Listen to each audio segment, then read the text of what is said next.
পতিত ফ্যাসিস্ট আওয়ামী লীগের দোসররা কিন্তু আজকে জামাত ইসলামীর আশ্রয়ে গিয়েছে কিংবা এনসিপিতে গিয়েছে বা অন্যভাবে কিন্তু কোনোভাবে বিভিন্ন জায়গায় প্ল্যাটফর্মে তারা ঢোকার চেষ্টা করছে। তারুণ্যই কিন্তু আগামীতে বাংলাদেশকে নেতৃত্ব দিবে, জুলাই আগস্টে নেতৃত্ব দিয়েছে। সাধারণ মানুষের যে চাওয়া, তারুণ্যের যে চাওয়া, আমি মনে করি মানুষের ভোটের অধিকারকে ফিরিয়ে আনা।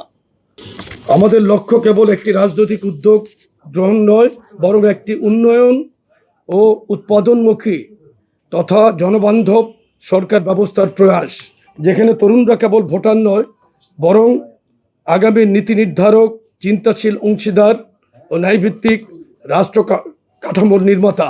তরুণদের ক্ষমতায়ন, রাষ্ট্রীয় নীতি নির্ধারণে অংশগ্রহণ, সৃজনশীলতার বিকাশ এবং তৃণমূল পর্যায়ে সার্বজনীন উন্নয়নের বাস্তবসম্মত মডেল গড়ে তোলা। আমরা প্রতিটি বিভাগে 2 দিন ব্যাপী কর্মসূচি আয়োজন করতে যাচ্ছি। একটি সেমিনার অনুষ্ঠিত হবে যার শিরোনাম তারুণ্যের ভবিষ্যৎ ভাবনা, ভবিষ্যৎ বাংলাদেশ। এই সেমিনারে রাজনৈতিক পরিচয়ের ঊর্ধ্বে উঠে গণতন্ত্রকামী সমাজের নানা শ্রেণী পেশার তরুণ প্রতিনিধি, শিক্ষার্থী, উদীয়মান চিন্তাবিদ, তরুণ বক্তা ও উদ্যোক্তারা অংশ নেবেন। একটি উন্মুক্ত ও যুক্তিনির্ভর সংলাপের ক্ষেত্র, যেখানে মতবিনিময় হবে গঠনমূলক, পর্যালোচনামূলক এবং ভবিষ্যৎমুখী। সংলাপের ভিত্তি হবে বিএনপি ও যুগপৎ আন্দোলনের শরিক দলসমূহ ঘোষিত 31 দফা রূপরেখা এবং বিএনপির ভারপ্রাপ্ত চেয়ারম্যান জনাব তারেক রহমান প্রদত্ত দিক নির্দেশনা ও রাজনৈতিক দর্শন। গণতান্ত্রিক বাংলাদেশে যেন আর কখনো কোনো ফ্যাসিবাদের উত্থান না ঘটে, ফ্যাসিবাদের 16 বছরের মানবাধিকার লঙ্ঘন ও জুলাই আগস্টের গণহত্যার যেন দ্রুত বিচার নিশ্চিত হয়। চট্টগ্রাম বিভাগের চট্টগ্রামে তারিখ 9 এবং 10 মে 2025 বিভাগ চট্টগ্রাম ও কুমিল্লা বিভাগের সমন্বয়ে চট্টগ্রামে সেমিনার 9 মে। সেমিনারের মূল প্রতিপাদ্য কর্মসংস্থান ও বহুমাত্রিক শিল্পায়ন নিয়ে তারুণ্যের ভাবনা। খুলনা ও বরিশাল বিভাগের সমন্বয়ে ভেন্যু খুলনাতে তারিখ 16 এবং 17 মে। সেমিনারের মূল প্রতিপাদ্য শিক্ষা, স্বাস্থ্য ও মৌলিক অধিকার নিয়ে তারুণ্যের ভাবনা। ভেন্যু বগুড়াতে হবে। রাজশাহী বিভাগ এবং রংপুর বিভাগের সমন্বয়ে এটা বগুড়াতে হবে। 23 এবং 24 তারিখে আমাদের কর্মসূচি। প্রথম কর্মসূচি সেমিনার 23 মে।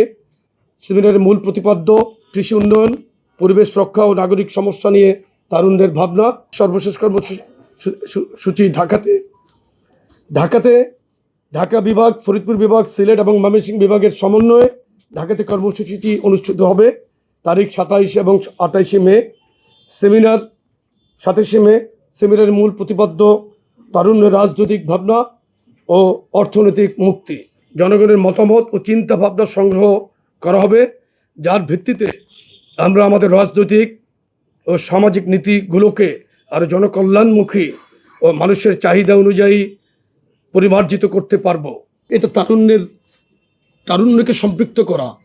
তারুণ্যই কিন্তু আগামীতে বাংলাদেশকে নেতৃত্ব দিবে, জুলাই আগস্টে নেতৃত্ব দিয়েছে। বিএনপি একটি জনসম্পৃক্ত দল, বাংলাদেশের সবচাইতে বৃহত্তম একটি রাজনৈতিক দল। বিএনপি বাংলাদেশের স্বাধীনতা যুদ্ধ থেকে শুরু করে জুলাই আগস্টের গণঅভ্যুত্থান পর্যন্ত প্রত্যেকটি প্রোগ্রামে বিএনপি সার্বিকভাবে অগ্রগণ্য ভূমিকা রেখেছে, নেতৃত্ব দিয়েছে। স্বাধীনতা যুদ্ধে যেমন নেতৃত্ব দিয়েছেন শহীদ রাষ্ট্রপতি জিয়াউর রহমান, জুলাই আগস্টের বিপ্লবে নেতৃত্ব দিয়েছেন 17 বছর 7 মাস কিন্তু বাংলাদেশের শাসন ব্যবস্থা ছিল নির্যাতনের শাসন ব্যবস্থা। মঈনুদ্দিন ফখরুদ্দিনের 2 বছরকে ধরে আওয়ামী লীগের 15 বছর 7 মাসকে যদি আপনারা সম্পৃক্ত করেন, যোগ দেন, এই 17 বছর 7 মাস কিন্তু আমরা ব্যাপকভাবে নির্যাতিত, নিষ্পেষিত ছিলাম। বাংলাদেশের মানুষের কোনো অধিকার ছিল না, রাজনৈতিক অধিকার ছিল না, ভোটের অধিকার ছিল না, বাক স্বাধীনতা ছিল না। সেই স্বাধীনতাকে তারুণ্য যখন এগিয়ে নিয়ে গিয়েছে জুলাই আগস্টে, কিন্তু নেতৃত্ব ছিল কিন্তু বিএনপি। বাংলাদেশের বর্তমান যে পরিস্থিতি, এই পরিস্থিতি কীরকম আপনারা সকলেই কিন্তু অনুধাবন করতে পারছেন। সাধারণ মানুষের যে চাওয়া, তারুণ্যের যে চাওয়া, আমি মনে করি মানুষের ভোটের অধিকারকে ফিরিয়ে আনা। এটা আমাদের একটা নৈতিক দায়িত্বের মধ্যে পড়ে না শুধু। ভোটের অধিকার মানুষের স্বাধীনতার আকাঙ্ক্ষার পরেই সবচাইতে গুরুত্বপূর্ণ অধিকার। কিন্তু আপনি ভোটটা আপনি ব্যালটের মাধ্যমে দিবেন, যে সরকার গঠিত হবে সেই সরকারটা জবাবদিহির মধ্যে কিন্তু থাকবে। আমরা সেটা কিন্তু চাচ্ছি এবং তারুণ্যের ভাবনাটাকে আমরা কিন্তু কার্যত তরুণরা কী চাচ্ছে সেটাকে আমরা ধারণ করেই কিন্তু আমাদের কার্যক্রমকে এগিয়ে নিয়ে যাওয়ার জন্য এই প্রয়াস আমাদের। আপনি দেখবেন ইতিমধ্যেই কিন্তু আমরা ব্যাপকভাবে পানিশমেন্টের আওতায় এনেছি আমাদের যে সমস্ত অসাংগঠনিক কর্ম যারা জড়িত ছিল। দেখেন, এই সমাজের মধ্যে ভালো মানুষ আছে না? আপনার একুশে টেলিভিশনের মধ্যে ভালো মন্দ আছে না? প্রত্যেকটা জায়গায় তো এটা বিদ্যমান। সুতরাং সংগঠনের মধ্যে যেই গুটি কতক পার্সেন্টেজ কিন্তু খুবই মাইনর একটি পার্সেন্টেজের মধ্যে কিন্তু আমরা আছি। আর আপনি দেখেন পতিত ফ্যাসিস্ট আওয়ামী লীগের দোসররা কিন্তু আজকে জামাত ইসলামীর আশ্রয়ে গিয়েছে কিংবা এনসিপিতে গিয়েছে বা অন্যভাবে কিন্তু কোনোভাবে বিভিন্ন জায়গায় প্ল্যাটফর্মে তারা ঢোকার চেষ্টা করছে।